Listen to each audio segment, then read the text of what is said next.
He was a rock god, a revolutionary who changed the sound of the guitar forever. But even Eddie Van Halen had his rivals. At 62 years old, the legendary guitarist shocked fans when he finally revealed the 6 guitarists he absolutely couldn't stand. Known for his blazing solos and unmatched skill, Van Halen wasn't one to mince words, and his brutally honest opinions have set the rock world on fire. From hidden feuds to musical grudges, his confessions pull back the curtain on decades of tension and ego in the world of rock. This is the explosive truth behind Eddie Van Halen's most hated guitarists, and the reasons might surprise you. Was hard. Musicians' union was there, but they weren't helpful. Was never happy. I guess what makes me break things apart. He influenced millions, changed rock, and reinvented the guitar. Eddie Van Halen's contagious smile and mind-bending solos hid rivalries few knew about.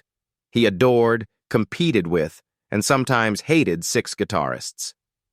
What caused Legend's hidden conflict? Why did Eddie's secret hate list include rock's greatest names? Find out which 6 guitarists Eddie Van Halen loathed most. Number 6, Eric Clapton. Before Eruption and the shouting audiences, a teenage Eddie Van Halen sat in his Pasadena bedroom with a cheap guitar and a worn stack of Cream records. He dropped the needle on Crossroads night after night to capture Eric Clapton's Les Paul's every bend and searing lick. Clapton inspired Eddie to play guitar. Clapton was his biggest influence, he told Guitar World. I spent hours attempting to figure out his actions. I'd play Crossroads solo exactly. He was my god. Early on, Eddie didn't care about fame, tone, or songwriting. He wondered what made Clapton's performances live. Phrasing, sustain, and pauses shaped his music. But time alters everything. Eddie Van Halen did something Clapton hadn't by the late 1970s. Electric guitar was reinvented. Eruption sounded alien. His two-handed tapping, harmonic squeals, and dive bombs revolutionized guitar. This quiet Pasadena youngster became rock's future. His fans idolized him, but not everyone cheered. Eddie's former idols listened skeptically. Clapton shocked Eddie in 1980 when asked about Van Halen. Clapton stated, "He's good technically but lacks soul." It was a casual but powerful comment. For Eddie, it was devastating. The man who shaped his style called his music mechanistic. He said, "It broke my heart, years later. I learned everything from him. I didn't try to outwit him. He inspired me. I was hurt to learn he didn't appreciate my work." Eddie never replied. He never attacked Clapton in interviews, but friends say he quietly struggled with the disappointment and how bizarre it felt to be rejected by his hero. Philosophy contributed to the conflict. Restraint, blues-rooted tone, and phrasing defined Clapton's guitar playing. Freedom, distortion, feedback, and bold exploration defined Eddie's. They symbolized 2 periods. Clapton, 60s sound. Eddie, futuristic sound. Despite the pain, admiration remained. Eddie said in 1995 that Clapton's Crossroads tone is impenetrable. That's pure feeling, regardless of what others say. Can't fake it. Mid-1980s Los Angeles was where the 2 guys met. Eddie was hopeful, like a fan meeting his idol. Clapton was nice but distant.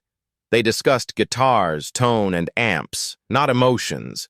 Eddie told his friend he's a man afterward, probably loved the myth more than the person.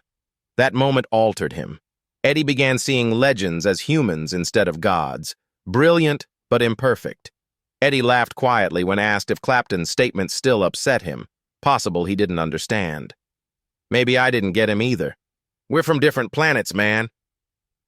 That sentence nailed them. Guitar gods from different planets. Clapton used blues and shadows. Eddie lit the skies with neon. Clapton privately praised Eddie as an innovator after his 2020 death. Fans who knew their story recognized his gesture even though he never spoke. Eddie had accepted it by then. He told Guitar World in 2001, "I wouldn't exist without Clapton, no matter what he thinks of me." Eddie remained impressed by the end. It matured. He stated he'll always chase what he heard on old Cream albums. The fire originated there. Eddie's Clapton breakup was profound, but his next feud was hotter. Not disappointed this time. Pure rivalry. Two guitar gods, one stage, no compromise. Eddie Van Halen faces the Stratocaster's dark wizard. What happens? Fifth, Richie Blackmore. Meeting Richie Blackmore, the dark and unpredictable genius behind Deep Purple and Rainbow, is one of the most nerve-wracking things for a young musician. Eddie Van Halen's teenage self saw Blackmore as more than a rock star, a tone prophet. Eddie repeated Burn and Highway Star note for note till his fingers bled. He loved Blackmore's precise solos, bitey distortion, and haunting drama on every riff. Eddie said Richie was one of the few guitar players who could bring a guitar to life. Eddie joined his idols when Van Halen's 1978 debut album exploded. He was no longer a kid with a bedroom Strat replica. A peer and chart-topping guitarist, he changed rock. As soon as he met his deity, the dreams soured. Ed remembered their first meeting in a 1982 interview with guitarist Jazz Obrecht. Eddie. He just gazed at me. Nothing. No hello. I'm devastated. I was shocked. I idolized this person my whole life, and he ignored me. That quiet hurt more than any insult. Eddie wasn't braggart. He was frank and could talk gear and wiring for hours. Jammed with anyone and laughed readily. What lingered with him about Richie was the chill, blank face, lack of warmth, and utter disconnect. Eddie repeated it years later. Richie Blackmore and Joe Perry betrayed me with their looks. He told Rock and Roll Garage he wouldn't greet, be pleasant, or anything. That's not me. Shaft with their eyes captured the sting well. Eddie's eruption solo exploded guitar technique and made every rock guitarist reconsider what was possible. His heroes, the men whose posters formerly stood on his wall, viewed him with dismissal, not rivalry. Some of Richie's personality. Blackmore was notoriously difficult with his bandmates. His mystique depended on distance, so when asked what he thought of Van Halen years later, he replied with a compliment and a jab. Blackmore. He's a good player, but he plays too many notes. Fans fought over the statement for years. Was it jealousy or old-fashioned snobbery? The separation between rock guitar eras was deeper than it appeared. Restraint and classical phrasing molded Blackmore's style. Every curve and vibrato was planned. Eddie's playing was fluid, energetic, and unfettered.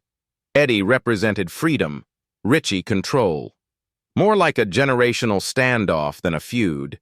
Eddie represented a new generation of Californian inventors who rewired their amps, made their own guitars, and sought unheard tones.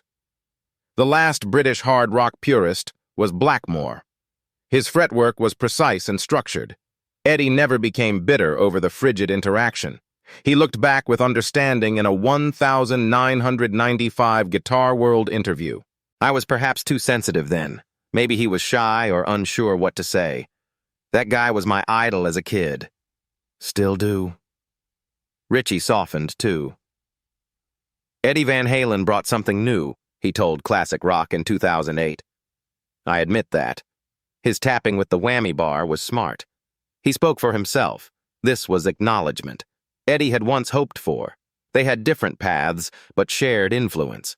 Blackmore's night indulged in medieval ballads and Renaissance tunes, eschewing violence. Eddie was always fiddling with his guitars and tone circuits, searching for the sound no one else had. And he did. After Eddie Van Halen died in 2020, even die-hard Blackmore fans accepted his confession. Brilliant man. Everyone was looking for something he found. The words were decades late. They were enough for Eddie Van Halen. Eddie soon experienced a different rejection, one loud, swaggering with attitude. Fourth, Joe Perry. In 1978, Van Halen was rock's new thunderstorm. Unmistakable, raw, and electrifying. Band's debut album was just hitting the airways. Only 23, Eddie Van Halen was still a hungry Pasadena kid striving to prove he was a guitar god. He played solos like his life depended on them every night on tour. However, something silently pricked him under the amps and flashing lights. The icy apathy of his idolized troops. Like Aerosmith's Joe Perry. In a 1982 guitar player interview, Eddie described his early tour to Jazz Obrecht. He remembered people like Joe Perry giving me the shaft with their gaze. Refused greeting. Not nice. No nothing. That's not me. Imagine being the roadside prodigy, playing with everything you have, night after night. When you finally meet the heroes whose posters were on your wall, they ignore you. No nod. No grin. One cold, inscrutable glare. He believed Perry and Richie Blackmore viewed him as a threat. He said it simply in that interview. They wouldn't help anyone because they felt intimidated. It went beyond bitterness. It accurately described the late 1970s generational transition. Eddie's fluid, bold, and inventive style changed electric guitar playing. Blues and swagger defined the old guard. Speed, precision, and sound experimentation were novel. Perry, a 70s hard rock icon, was raised on riffs and raw attitude. His swampy, sleazy tone was accompanied by cigarette smoke and backstage mayhem. In comparison, Eddie's lightning was stereo. He sounded futuristic and alien with his two-hand tapping, harmonics, whammy bar dives, and tone-shaping preoccupation. Some veterans saw it as an invasion, not progress. Eddie never confronted Perry or lashed out, but he couldn't ignore how bizarre it felt to be treated like an outsider by his inspirations. He wanted a handshake and respect, not guidance. Instead, he left quietly resolved. Unless they opened it, he'd build a new one. Eddie's heart wasn't made for resentment. His guitar love was too much. He said, "I don't care if I'm playing a Holiday Inn lounge, I enjoy it." The line summed up his spirit. Creation, not politics or popularity, was his motivation. Music brought him joy, and if others couldn't see it, it was their loss. Ironically, Joe Perry changed his mind years later. Time eliminates ego and reveals truth. Perry expressed respect in a 2013 Van Halen news desk interview. Eddie's playing was great. He customized whatever he heard. "Oh my God, this is amazing." He reinvented guitar. Perry was blown away when he first heard Van Halen's debut album. "I was amazed," he said. "I kept returning to find out those tiny tricks and things. The music, the energy. It was so different." Eddie's late admiration couldn't erase the pain of those early years, but it showed his impact. Even those who initially rejected him had to accept his contributions to rock and the guitar. Even at his peak, he never insulted anyone. He maintained his early disappointment-era humility. Eddie was usually kind when asked about former players. He stated they inspired him to play. "I wouldn't exist without them." Eddie ceased seeking approval by the time he won Joe Perry's regard. The next fight was intellectual. What happens when Eddie Van Halen meets the MIT-trained genius who developed Boston's perfection in a basement lab? Third, Tom Schultz. It was going to be another late 1970s Beautiful Day show. Van Halen and Boston share a bill on America's new rock wave. The stage was buzzing with feedback and beer-drinking fans. Eddie Van Halen concluded his solo, raw, fearless, and adrenaline-soaked. The crowd roared when Tom Schultz took the stage. Then something odd happened. Eddie remembered Boston's Tom Schultz.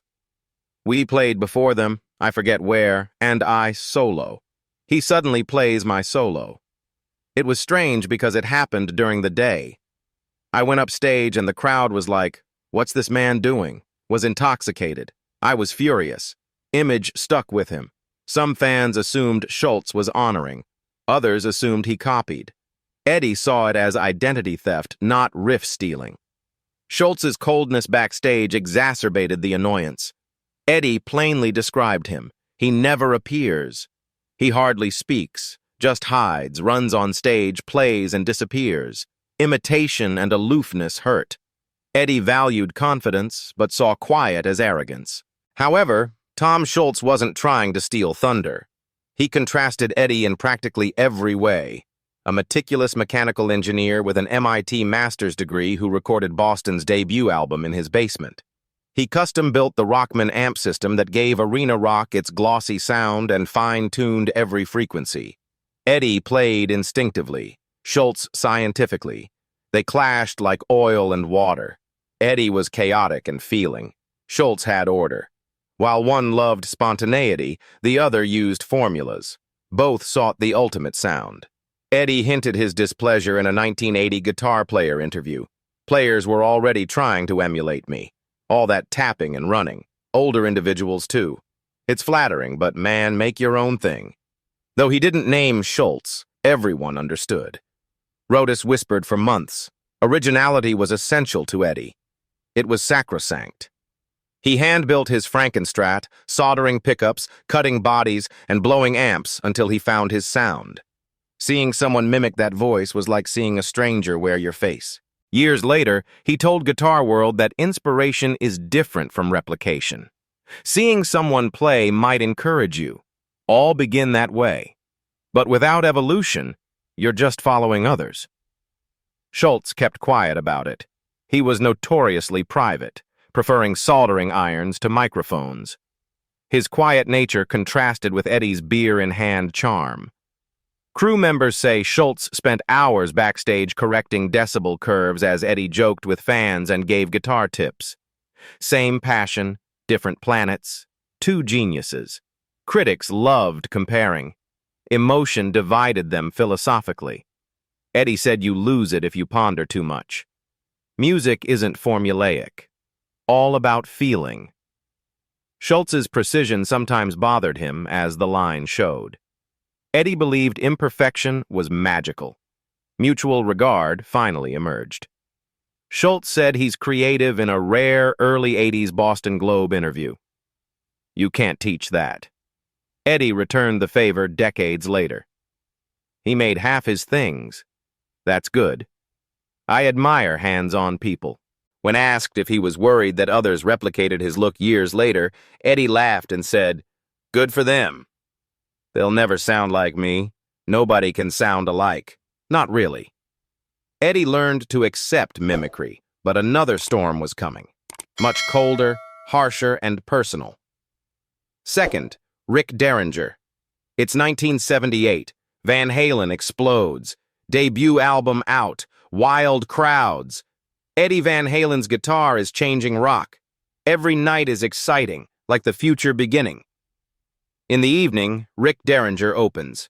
Eddie learned to admire Derringer, a veteran and renowned player with history. What follows shakes Eddie to the core.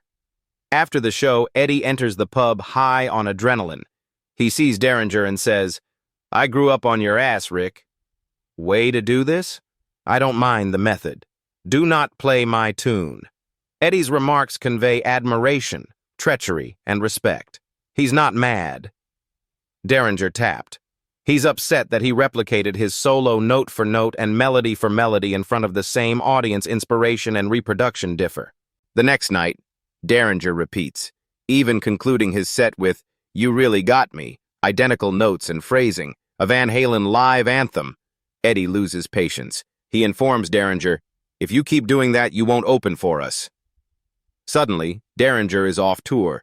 This wasn't ego for Eddie, a matter of identification. Van Halen was still making history. Eddie's tapping, tone, and volcanic energy were key. Seeing it simply copied, especially by a respected person, seemed like robbery. "It's screwed, you know, since I imitated some of his chops years ago," he said. Watching a hero cross the line hurt more than imitating. Eddie's music perspective explains why it hit so deeply. His jazz musician father, Jan Van Halen, taught him early on to make a song your own. Eddie followed that guideline. He always sought new sounds when he took up a guitar. Not simply notes were duplicated when someone reproduced his solo exactly. It was soul-stealing behind them. By 1979, every American guitarist tried to sound like him. Eruption blew all doors apart. Magazines adored his secret method. Players slowed their turntables to examine his fingertips. But Derringer wasn't a garage kid. He was professional and peer, and that helped. Behind the scenes, the band kept discussing about it. The showman David Lee Roth joked, "We don't do cover bands, especially of ourselves." Eddie wasn't amused. A warning. More people tried to steal his work as he became more popular. Eddie remained calm despite his rage. One calm, clear boundary. No public insults or backstage conflicts. He drew a line in the sand out of pride, not arrogance. He labored too hard for his sound to give it away. That rage faded over time. In the 1990s, Eddie laughed about it. He remarked, "It's hilarious now, but I was hot. I worked hard for that sound as a kid. You hear someone rip it off stage. You go? No way." Rick Derringer never denied or admitted the story. He simply responded, "Eddie is a monster player," when asked later. No one can touch him. Perhaps that was his peace offering. Eddie built new guitars, invented new tones, and pursued new concepts by the early 80s. One reality remained after the Derringer story, which was merely one more creation in his career. Greatness inspires copying. Protecting individuality is survival, not arrogance. When asked about imitators years later, Eddie grinned and stated, "You may imitate the licks, but not the spirit. Indeed, music is spirit." He had imitators, rivals, and heroes who stole his fire, but the following one was intimidation, not imitation. What occurred when Eddie Van Halen met the guitar legend? First, Randy Rhoads. Guitar prodigies Eddie Van Halen and Randy Rhoads dominated rock in the early 1980s. Both were young, innovating guitar playing and incessantly compared. Eddie found the analogies painful. Admiration morphed into competitiveness and possibly quiet bitterness. Eddie disliked Rhoads out of pride, competition, and the fear of being overshadowed. From Randy Rhoads' reflections of a guitar icon, Eddie recalls the young guitarist's cutting, honest, and defensive statements. "Since he said he learnt everything from me, he was an honest guitarist. Good, but I don't think he did anything new. Nothing wrong with that. I imitated others, you know? Classic Eddie, part praise, part test." He acknowledged Rhoads' brilliance, but quickly set limits. "You learned from me." Eddie was demanding credit for his guitar revolution, not arrogance. Tapping, dive bombs, harmonic squeals, all 80s guitar techniques were everywhere. Randy's fingertips created some of the echoes. Rhoads, however, was from another universe. He was disciplined, classically trained, and serious about music. Randy was form and perfection, Eddie instinct and fire. They symbolized modern guitar playing's turmoil and control. Fans constantly compared them, and it was in every magazine headline and backstage chat. Randy's co-worker Ozzy Osbourne was shocked by Eddie's comments. "I heard Eddie Van Halen said he taught Randy all his licks," Ozzy told Rolling Stone. "He never. Randy wasn't kind to Eddie. A falling out or not, they were rivals. The word rivals fits wonderfully. It was cold competitiveness, not war. Both knew each other was talented. They knew comparisons were coming. In a scene of ego, identity, and creativity, neither sought second place." Rhoads' guitar tech reportedly attached an Eddie Van Halen photo on Randy's wah pedal. Rhoads literally stomped Eddie every time he stepped on it. Half joke, half symbol. Though fun, it was telling. Rhoads wanted his own legacy without comparisons, but Eddie's name followed him everywhere. Eddie was vulnerable beneath his frustration. He was more than a guitar god. He'd changed rock guitar's language and was now hearing it spoken back at him. He almost sighed when he stated he was honest. A tiny acknowledgement that mimicry, when acknowledged, was respectful. Eddie's words went beyond ego. There was wounded pride. The late 70s and early 80s guitar scene was intensely competitive. Every player wanted to be faster, louder, and more creative. Eddie pioneered tones, the Brown sound, and jaw-dropping tactics to build his fame. Watching another talented player replicate such concepts generated very complex feelings. Randy Rhoads died prematurely. He died in a 1982 plane crash, freezing that rivalry. He never got to grow beyond the comparisons or discover how his legacy may have reconciled with Eddie's. Eddie undoubtedly found that loss more complicated. Your feelings for a deceased person? You can't. Unresolved, the competition lives on in memory. Eddie rarely addressed Rhoads in following interviews, but his tone had softened. Quiet reflection replaced the bite. Maybe he saw that competitiveness and respect were two sides of the same coin, and that Rhoads was so excellent that it mattered. Maybe Eddie didn't dislike Randy Rhoads after all. Perhaps he saw too much of himself in him, which was both admirable and unsettling. Thanks for watching. Comment, like, subscribe. Click the link on your screen to watch another intriguing video. See you afterward.